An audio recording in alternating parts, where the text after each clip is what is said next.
What is going on, guys? Another video, another review here for you guys. I'm really, I don't really know if I can give a fair review or a knowledgeable review here. So really, all I can do is talk about my impressions of this next knife in my collection, and that is of this Strider custom Dwayne Dwyer fixed blade. This is a collaboration between him and Tom Clark. I don't know too much about fixed blades. I don't know too much about in terms of using them and all that kind of stuff.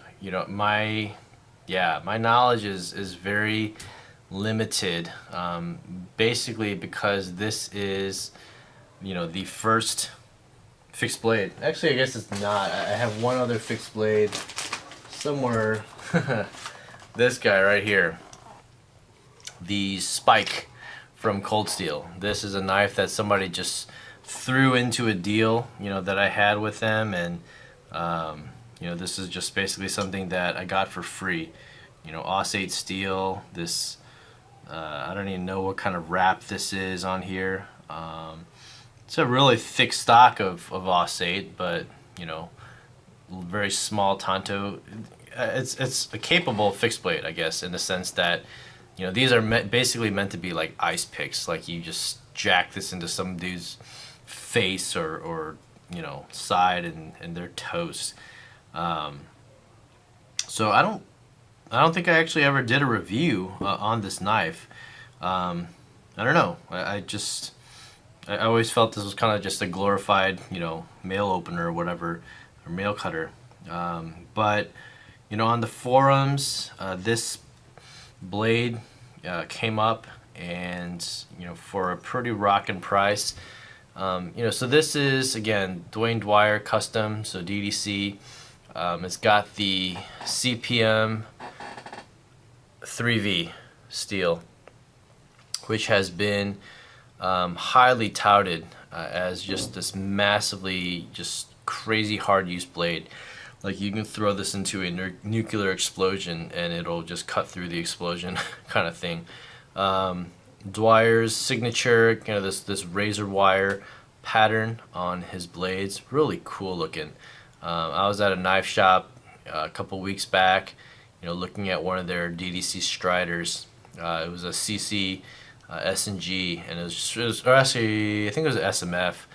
Really cool, and just the way the razor wire kind of stretched through the handle and into the blade and all that kind of stuff was just really cool. So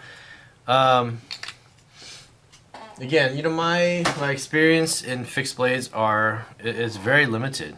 So I'm going to be comparing it to folding knives, or knives that I would use in a hard use situation, whether it's hacking at wood or cutting down tree branches or stuff like that. Obviously not the Sebenza, as that's just a comparison in terms of length and all that kind of stuff. But here you have, the DPX Hest, which is marketed as, hostile environment survival tool. Okay, I already talked about this knife. You got the Hinder XM24, which is absolutely a very capable hard use knife, something that you could just hack at. The blade, steel, and stock and everything is crazy on that knife. You got the Grayman Satu, just with this massive 4-inch blade, S30V. Just look how huge this blade is. The stock, what is this? 0.2, I can't remember if this is 0.2 inch blade stock, but just absolute beast of a knife at almost 10 inches long. And then Strider S&G, Lego pattern, versus the CC SMF that I've got, and then you've got the Sebenza here for a quick blade length comparison. This blade is on this Strider is 3.5 inches. Cutting length is 3 inches. So it's a Wharncliffe blade, and it's 0.2 inch blade stock. So you just look how these angles, are cut out. It's got these. It's really cool, man.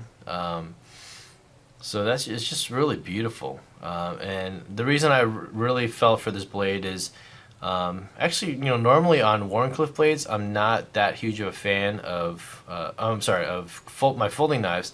I'm not that huge of a fan of Wharncliffe blades. I know that they have their uses, but this is.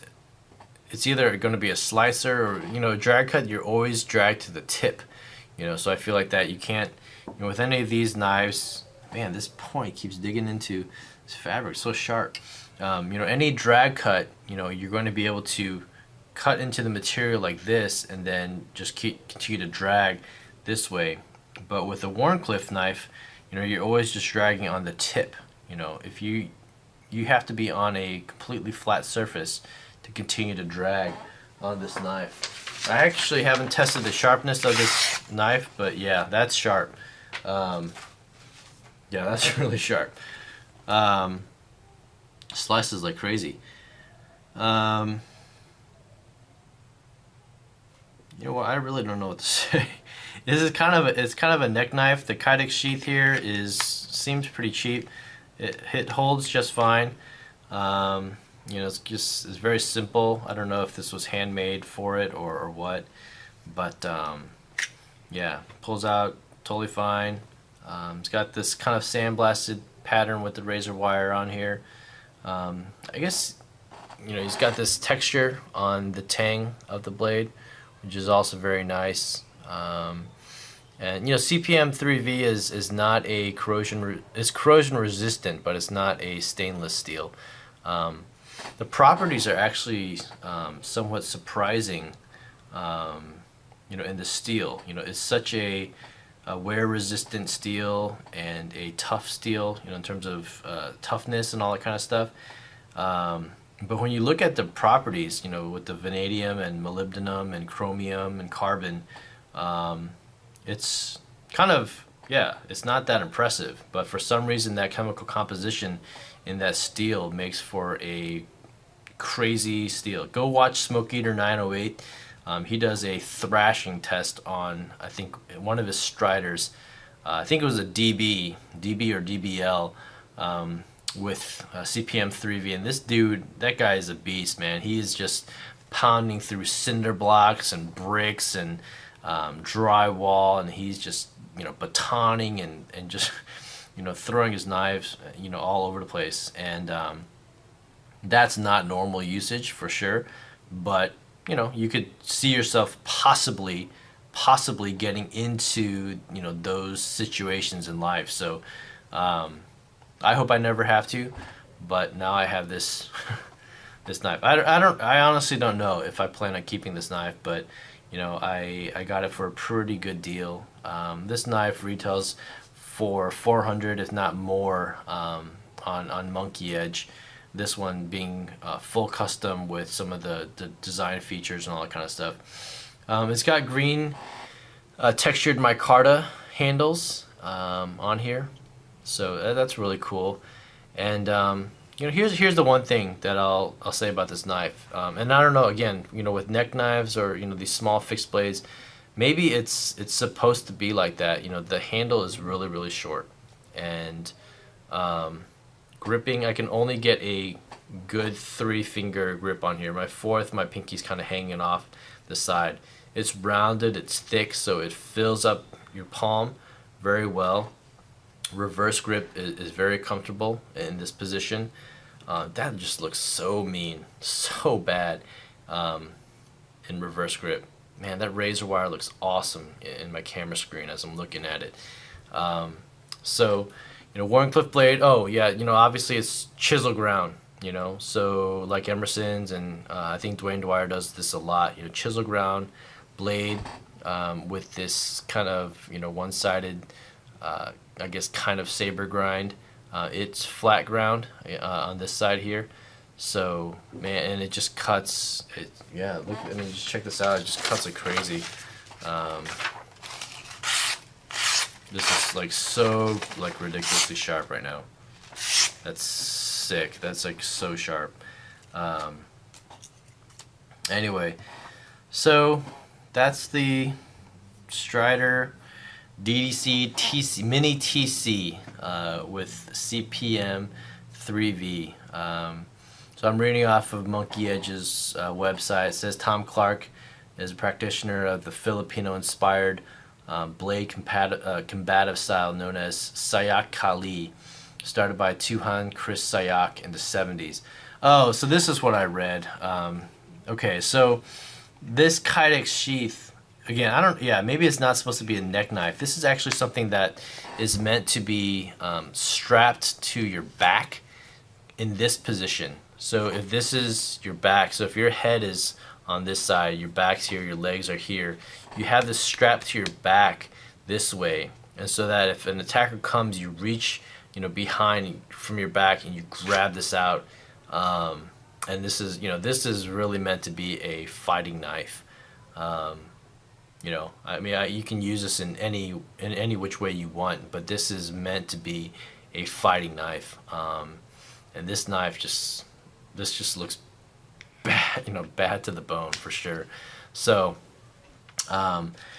anyway, so that's my quick impressions. I can't say if fair review or anything because I really don't know too much about fixed blades. My impression of fixed blades is that they're always just, they're meant to be hard use blades. They're the best form of a hard use blade. So I brought out some of my hardest use blades out here to compare it to. So anyway, it's a cool looking knife. I don't know how I'm gonna handle it. I can't really carry it with me out here in California, but we'll see what happens with this knife. If anything, it's just part of the collection, and maybe I'll use it outside or whatever. But yeah, let me know what you guys think. As always, down in the comments below. And thanks for watching, and I'll see you guys all on the next vid. Take care. Bye.